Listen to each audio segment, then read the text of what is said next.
Assalamualaikum warahmatullahi wabarakatuh. Perkenalkan, nama saya Rini Hairiani dengan NIM 2007120.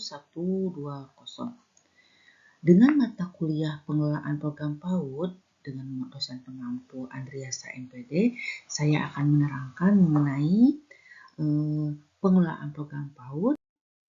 Yang menjadi acuannya adalah Permendikbud nomor 137 tahun 2014 tentang Standar Nasional Pendidikan Anak Usia Dini dan dikaitkan dengan kisi-kisi instrumen akreditasi yang meliputi 8 standar, yaitu standar tingkat pencapaian perkembangan anak, standar isi, standar proses, standar pendidik dan tenaga kependidikan, standar sarana dan prasarana, standar pengelolaan, standar pembiayaan, dan standar penilaian.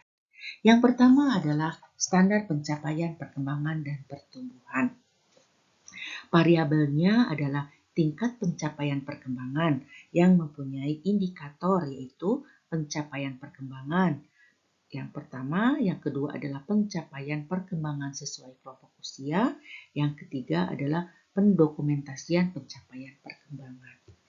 Dalam pencapaian perkembangan, artinya tingkat pencapaian perkembangan anak merupakan pertumbuhan dan perkembangan anak yang dapat dicapai dalam rentang usia tertentu.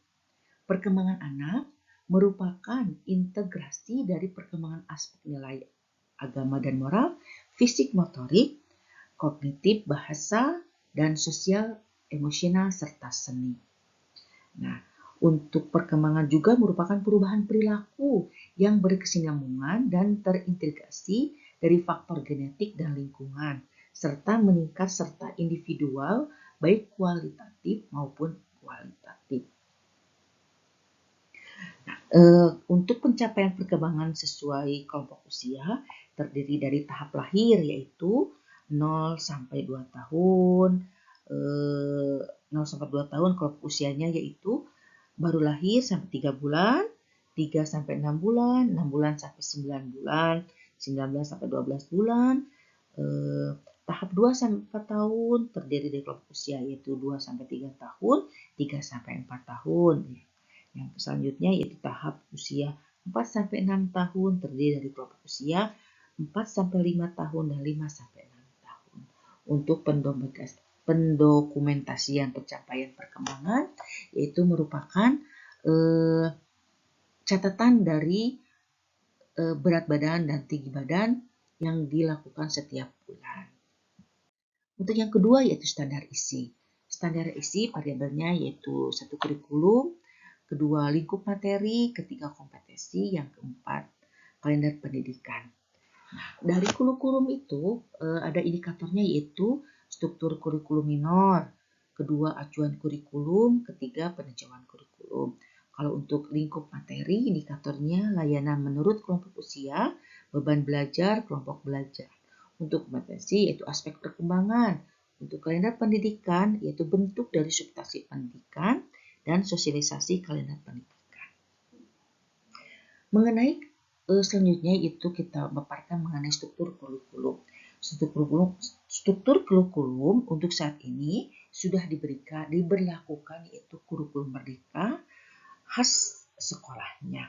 Dan untuk acuan kurikulumnya dengan memakai Permendikbud 137 tentang Standar Nasional Pendidikan Anak Usia Dini. Peninjauan kurikulum yaitu proses pembuatan sebuah dokumentasi tentang rencana akademik yang menyangkut tujuan belajar, bahan ajar untuk mencapai tujuan, metode pembelajaran, dan metode mengevaluasi hasil belajar. Untuk layanan menurut kelompok usia, ada 2 yaitu 4-5 tahun, 5-6 tahun, termasuk kelompok B. Kalau beban belajar biasanya itu 5 hari dalam 1 minggu. Untuk rombongan belajar, merupakan layanan belajar yang meliputi data anak bisa berupa absensi atau jumlah anak di setiap kelasnya. Untuk aspek perkembangan itu ada 6 yaitu aspek perkembangan motor, agama dan moral, fisik motorik, kognitif, bahasa, sosial emosional, dan seni. Nah, untuk kalender pendidikan itu disesuaikan dengan sesuai dengan subsidi dari pemerintah. Selanjutnya, yang ketiga adalah standar proses. Standar proses variabelnya yaitu perencanaan proses pembelajaran yang termasuk menjadi indikatornya itu rencana kegiatan semester, rencana kegiatan mingguan. Yang ketiganya rencana kegiatan harian, yang keempat program holistik integratif.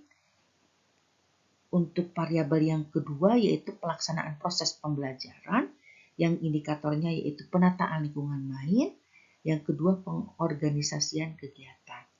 Untuk variabel yang ketiga adalah penilaian proses pembelajaran, yaitu waktu penilaian dan teknik penilaian. Untuk rencana semester biasanya mencakup perencanaan pembelajaran, pelaksanaan pembelajaran, evaluasi pembelajaran, dan pengawasan pembelajaran. Selanjutnya yaitu mengenai yang keempat adalah standar pendidik dan tenaga kependidikan. Variabelnya yaitu pendidik dengan indikator kualifikasi akademik pendidik, yang kedua kompetensi pendidik. Variabel yang kedua adalah tenaga kependidikan dengan indikator kualifikasi akademik tenaga kependidikan dan kompetensi tenaga kependidikan. Pendidik anak usia dini merupakan profesional yang bertugas merencanakan, melaksanakan pembelajaran, dan menilai hasil pembelajaran serta melakukan pembimbingan, pelatihan, pengasuhan, dan perlindungan. Pendidik anak usia dini terdiri dari guru PAUD, guru pendamping, dan guru pendamping muda. Untuk tenaga kependidikan anak usia dini merupakan tenaga yang bertugas melaksanakan administrasi, pengelolaan, pengembangan, pengawasan, dan pelayanan teknis untuk menunjang proses pendidikan pada satuan atau program PAUD. Tenaga pendidikan terdiri dari pengawas, kepala PAUD, tenaga administrasi, dan tenaga penunjang lainnya. Pendidik dan tenaga pendidikan anak usia dini memiliki kualifikasi akademik dan kompetensi yang disyaratkan sehat jasmani, rohani, mental, dan sosial. Untuk kualifikasi akademik guru PAUD harus memiliki ijazah diploma D4 atau S1. Untuk kompetensi guru PAUD juga dikembangkan secara utuh mencakup kompetensi pedagogik, kepribadian sosial, profesional, dan sebagainya. Selanjutnya yaitu standar kelima yaitu standar sarana dan prasarana. Dengan variabel sarana, indikatornya itu sarana pendidikan, sarana pembelajaran. Yang kedua yaitu variabelnya prasarana, dengan indikatornya itu lahan, gedung, status kepemilikan, dan prasarana instalasi. Untuk sarana dan prasarana merupakan perlengkapan dalam penyelenggaraan dan pengelolaan kegiatan pendidikan, pengasuhan, dan perlindungan anak usia dini. Pengadaan sarana dan prasarana perlu disesuaikan dengan jumlah anak usia, lingkungan sosial dan budaya lokal, serta jenis layanan. Prinsip pengadaan sarana dan prasarana meliputi aman, bersih, sehat, nyaman, dan indah. Yang kedua, sesuai dengan tingkat perkembangan anak. Yang ketiga, memanfaatkan potensi dan sumber daya yang ada di lingkungan sekitar. Dan benda lainnya yang layak pakai serta tidak membahayakan kesehatan anak. Persyaratan prasarana terdiri dari memiliki luas lahan minimal 300 meter persegi, memiliki ruangan untuk kegiatan yang aman dan sehat, memiliki jamban, memiliki fasilitas dan yang lainnya. Untuk selanjutnya yaitu standar 6, yaitu standar pengelolaan dengan variabel perencanaan yang indikatornya yaitu visi, misi, dan tujuan, sosialisasi visi, misi, dan tujuan, Yang ketiga, rencana kerja tahunan. Yang keempat, rencana kerja 5 tahunan. Untuk kedua, variabelnya yaitu pengorganisasian yang termasuk indikatornya struktur organisasi, jaringan kemitraan. Yang ketiga, variabelnya itu pelaksanaan dengan indikator yaitu panduan pelaksanaan, kedua pengadministrasian, ketiga sistem informasi manajemen. Yang keempat, variabel pengawasan yang indikatornya itu penjadwalan dan pelaporan. Yang kelima, indikatornya adalah penilaian yang meliputi indikator unsur penilaian, pendokumentasian, dan penghargaan. Dalam standar pengelolaan, merupakan pelaksanaan yang mengacu pada standar isi proses pendidik dan tenaga kependidikan, sarana dan prasarana, serta pembiayaan. Standar pengelolaan pendidikan anak usia dini meliputi perencanaan program yang merupakan penyusunan kegiatan lembaga PAUD yang mencapai visi dan misi tersebut. Pelaksanaan program PAUD merupakan integrasi dari layanan pendidikan, pengasuhan, pelindungan, kesehatan, dan gizi yang diselenggarakan dalam bentuk satuan atau program taman kanak-kanak, Raidatul Alfa, Bustanul Akfal, kelompok bermain, taman pendidikan anak, dan satuan PAUD sejenis. Untuk pelaksanaannya, kegiatan PAUD juga meliputi jenis layanan waktu kegiatan, frekuensi pertemuan, rasio guru dan anak. Jenis layanan sebagaimana dimaksud adalah misalkan usia lahir 0-2 tahun dapat melalui TPA atau SPS, 2-4 tahun dapat melalui TPA, Kober atau SPS, 4-6 tahun dapat melalui KB TK atau kelompok bermain atau SPS. Waktu kegiatan sesuai usia dan frekuensi pertemuan sebagaimana dimaksud, yaitu misalkan 0-2 tahun minimal 120 dengan melibatkan orang tua, 120 menit dengan melibatkan orang tua, dan frekuensi pertemuan minimal 1 kali per minggu. Untuk 2-4 tahun 1 kali pertemuan minimal 180 menit dan frekuensi pertemuan minimal 2 kali per minggu.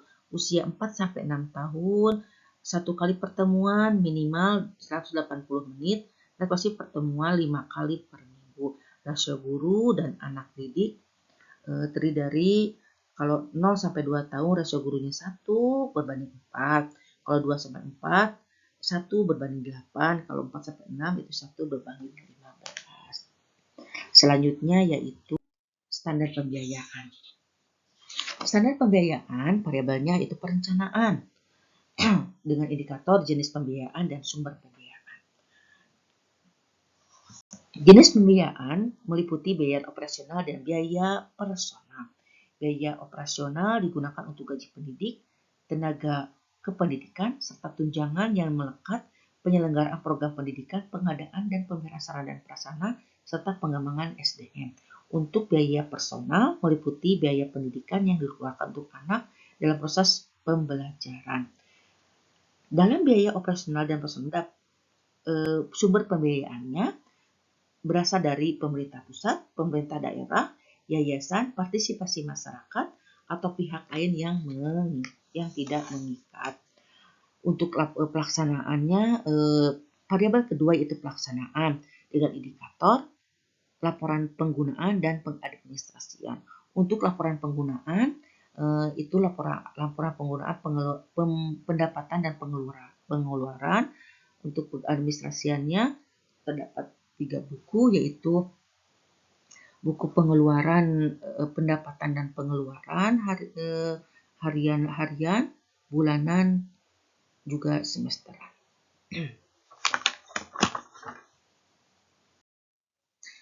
Yang ke-8 yaitu standar penilaian. Untuk standar penilaian, variabelnya yaitu perencanaan yang meliputi panduan penilaian. Yang kedua adalah pelaksanaan, yang indikatornya itu teknik penilaian dan pelaporan. Untuk teknik penilaian biasanya bisa checklist, anekdot, juga hasil karya. Pelaporannya bisa bentuk raport yang diberikan dalam satu semester 1 tahun 2 kali atau 1 semester sekali. Demikianlah pemaparan mengenai pengelolaan program PAUD yang bisa saya sampaikan. Terima kasih atas perhatiannya. Wassalamualaikum warahmatullahi wabarakatuh.